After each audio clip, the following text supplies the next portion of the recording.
They are copies of the parent. They are synthesized from the two parent strand, wherein they'll have the same set of genes that are present or same DNA sequence that are present on the parental strand. The daughter strand which runs from 5' to 3' is continuous. The daughter strand which runs from 3' to 5' is discontinuous. So you can put it in either way, all are one and the same. Two important enzymes are involved in the process of replication. One is DNA dependent DNA polymerase enzyme and the other one is DNA ligase.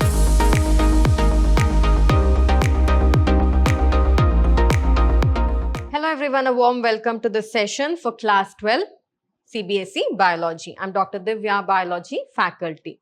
So in the previous session of this chapter, that is chapter 5, molecular basis of inheritance, we had learnt about replication, wherein we learnt about Messelson and Stahl's experiment that they conducted to prove that the replication in DNA is semi-conservative. In this session, we'll talk about the exact mechanism of replication that happens in the DNA and what are the enzymes involved in DNA replication. So now, because we got to know that DNA replication is semi-conservative, so what do we mean by semi-conservative? Out of the two parental strands, one of the parental strand, they act as a template and they participate in the process of replication. That is, the parental strands, they unwind and each of the parental strand, for that new daughter strands will get formed and out of one DNA molecule, two DNA molecules will get synthesized. So, therefore, it is called as semi-conservative because both the strands, they uncoil and separately they participate in the process of replication.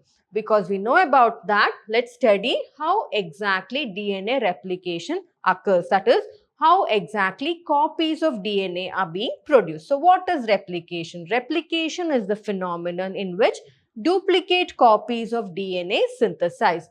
So why we say duplicate? Duplicate also looks exactly same like the original, but original is always original, right? But here we call it duplicate is because they are copies of the parent. They are synthesized from the two parent strand, wherein they'll have the same set of genes that are present or same DNA sequence that are present on the parental strand. And replication is very, very important because if the DNA strand has to go into the daughter cells during the process of division, then from where will the daughter cells receive the DNA strand? Can the DNA strand break into bits and enter into the daughter cell? If that is the case, then the parental cell will not be left with the DNA strand, right? So that is why, or the daughter cells will receive other sets of, or the daughter cells will receive other sets of genes. So that is why DNA replication or copies of DNA needs to be produced, and it is quite very important there. So next we'll move on to learning about the steps that are involved in the process of DNA replication. For that, we need to know where exactly the DNA replication happens. So if you remember in your class 11th or your first PUC, you would have studied the cell cycle, right? This is the cell cycle. So cell cycle has three phases, or it has the S phase, the G1 phase, the mitotic phase and the G2 phase, right? So here in this phase, DNA replication occurs in the S phase. Which phase? S phase. This is very important for MCQ. Usually it has appeared in the exam since last 2 years. So that is why. So where does DNA replication happen? It begins in the S phase. So in the S phase is where the DNA replication starts. So you can ask me why exactly in the S phase? Because S phase is also called as the phase of synthesis or synthetic synthesis phase. So here the synthesis of DNA has to start because once it enters into the G2 phase and then it goes into the M phase where mitotic cell division starts, at that time already a set of DNA needs to be produced beforehand so that those DNA strands can enter into the multiplied daughter cell. So that is why prior itself in the S phase, DNA replication will begin. So replication initiates at specific region on the DNA. Now, on the DNA strand, DNA are quite lengthy. Right, we all know that all the DNA strands are quite very, very lengthy, reaching for about, if I want to put it in feet, I can say it can be about 7 feet also sometimes. So in such cases, what happens? The DNA, they wind properly and they accommodate inside such a small nucleus inside the cell. So that you have studied in the previous sessions of the same chapter, right, wherein you studied about DNA packaging. So here, in the entire length of DNA, do you think that the replication can happen at the entire length of DNA? No. There is a particular sequence of the DNA strand which we call it as the origin of replication or ORI region. So it is in that particular region, that is the origin of replication, the DNA replication begins. Not anywhere else the DNA replication doesn't start. So where exactly on the DNA strand or DNA sequence the replication occurs? It occurs in the region which is called as the origin of replication. So now we know about DNA, that is, it occurs in the S phase and it doesn't start anywhere on the DNA strand, and it starts only at a region which is called as origin of replication on the DNA strand. So let's move further. So let's study about the mechanism of DNA replication in detail, or the steps involved in the process of DNA replication. So during the course of replication, two parent strands do not completely open. Why they do not completely open? Because I told you, for replication, we need the DNA strands to separate from its helical. So DNA strand, usually they are helical like this, right? Running from 5' to 3' and from 3' to 5' end. Now, if it is helical, there is no space for the synthesis because there is winding here. Can you see here? Wherever winding is there, there can the mRNA be, or can the daughter strand be synthesized? Not mRNA here, that we'll talk about later in the process of transcription and translation. Here in replication, daughter strand needs to get synthesized. So for the daughter strand to get synthesized, it needs to have space, right? So that is not possible wherever helix is there or the coiling is there. So that is why at certain point, the DNA, say for example at this point, the DNA strand will unwind. So this is the coiled DNA strand or the wound DNA strand. This is the DNA strand which has unwinded or it has uncoiled. So here, so this region where the unwinding of the DNA happens. So where exactly the unwinding of the DNA happens? It can happen at the origin of replication. So wherever the replication of the DNA starts on the sequence, there itself it can unwind. So maybe this can be the ORI region, that is the origin of replication. Now, when it has opened, don't you think it looks like a fork? Have you seen the fork, how it looks? So doesn't it look like a fork? So that is why DNA, it is also this replication mechanism creates a replication fork in the DNA strand. So during the course of replication, two parent strands, they do not completely open, but a small opening forms in which occurs. This small opening forms a replication fork. So this opening that we call entire, we call it as what? It is called as the replication fork. DNA. So now for this particular process, next what has to happen? This new strands need to be synthesized, right? That is, daughter strands need to be synthesized. Complementary daughter strand needs to get synthesized. So when complementary daughter strand needs to get synthesized, then for the daughter strand, complementary nitrogenous bases or nucleotides need to get added. From where? From somewhere can the nucleotides come and get added? No. For that, there is a specialized enzyme which is there, which is called as DNA polymerase enzyme. So DNA polymerase enzyme, it keeps on adding the nucleotides. From where? From the 5' to the 3' direction. So here, this was the 5' and this is the 3' direction. This is the 3' and this is the 5' direction. So it keeps on adding nucleotides from the 5' to the 3' direction. So if this is 3', then the daughter will be 5', 3', and here it will be 3', 5'. It can't be 5' here because it needs to be the opposite. Okay. So here it will go on adding the DNA polymerase. The enzyme's function is polymerization. That is adding nucleotides to the newly synthesized daughter strands. What kind of nucleotides? Complementary. That is, in the parent strand, if adenine is there, then the daughter strand, it will add thymine.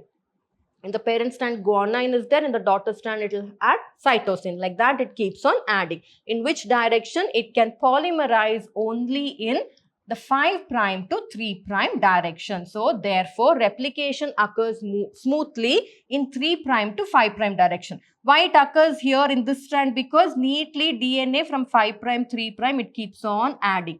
But on the other hand, what happens in the other daughter strand, because the DNA is added from the 5 prime to the 3 prime, it can cause cuts here like this. So therefore, the strand from the 5 prime to 3 prime direction, or therefore replication occurs smoothly in 3 prime to 5 prime end of the DNA. Therefore, it is a continuous replication, whereas in the 5 prime to 3 prime, it is a discontinuous replication. So that is what you can see here. Now you can see here, that is DNA strand. It has unwound, and that unwound region has created a structure like a fork. And from there, because replication begins, we call it as the replication fork. And where does this unwinding happen? Exactly at the region or origin of replication on the DNA strand. Now this 5 prime to 3 prime direction, if you can see, the DNA strand, they are continuous, right? They are continuous. Why? Because DNA, the addition of nucleotides by the DNA polymerase enzyme on the newly synthesized daughter strand always occurs from 5 prime to 3 prime direction. So therefore, it is continuous. The strand that gets synthesized complementing to 5 prime to 3 prime direction DNA strand, it is continuous. Whereas the strand that is producing daughter strands, or the template, this is the template. We have learned about that in the previous session. You can have a look at it in the previous session. And the daughter strand that is being produced for the template strand that runs from 3 prime to 5 prime direction, always the strand will be discontinuous. So it is complex. Why it is discontinuous? Because DNA polymerase continuously acts only on the strand from 5 prime to 3 prime direction of the DNA. So therefore, now we know about the continuous replication and discontinuous replication. So therefore, replication is continuous from the 3 prime to 5 prime end of DNA. That is this one, because I've called it 3 prime to 5 prime end of DNA because here it is continuous. So that is why. And in the 5 prime to 3 prime, it is discontinuous. So moving further, therefore replication occurs smoothly in 3 prime to 5 prime end of DNA, and from 5 prime to 3 prime it is discontinuous. So therefore continuous daughter strands are, newly synthesized daughter strands are produced in 5 prime to 3 prime direction of the DNA strand, whereas discontinuous, I'm talking about template strand, okay? But the daughter strand 5 prime to 3 prime, it is continuous. Template strand, the daughter strand which is produced to the template strand from 5 prime to 3 prime, it is continuous. The daughter strand which is produced to the template strand that runs from 3 prime to 5 prime, it is discontinuous. Or in other words, if I have to put, the daughter strand which runs from 5 prime to 3 prime is continuous. The daughter strand which runs from 3 prime to 5 prime is discontinuous. So you can put it in either way, all are one and the same, okay? So therefore here the discontinuous fragment forms are joined by DNA ligase. Now these strands need to get joined. Can the other daughter strand that is there have breaks in between? No. These strands need to join, and at a stretch they need to form a daughter strand. So for that, which enzyme helps? It is DNA ligase. So ligase enzyme, it helps in the process of ligation, that is joining of the strand.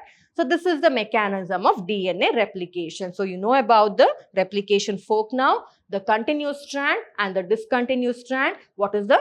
So in detail, we'll study what are the enzymes that are involved in the process of replication. So one of the enzyme is DNA-dependent DNA polymerase enzyme. It's called DNA-dependent DNA polymerase enzyme because it is making complementary, a newly synthesized DNA strand is being formed, taking the help of the template strand or the parental strand. So that is why we call it as, the enzyme here is depending on the parental DNA strand. So that is why we call it as DNA dependent DNA polymerase. Polymerase because it is making chains of daughter strand by adding nucleotides to it, complementary nucleotides to it. So that is why. So the main enzyme is referred to as DNA dependent DNA polymerase, since it uses a template, or the, what is the template? One more name for template is, we also call it as parent strand. So it is using the parent strand or the template to catalyze the or bring out the reaction of polymerization of deoxynucleotides. Why deoxynucleotides are added here? Because the nucleotide contains a phosphate group, a deoxyribose sugar, and a adenine or a guanine or a thymine or a cytosine. So that is why.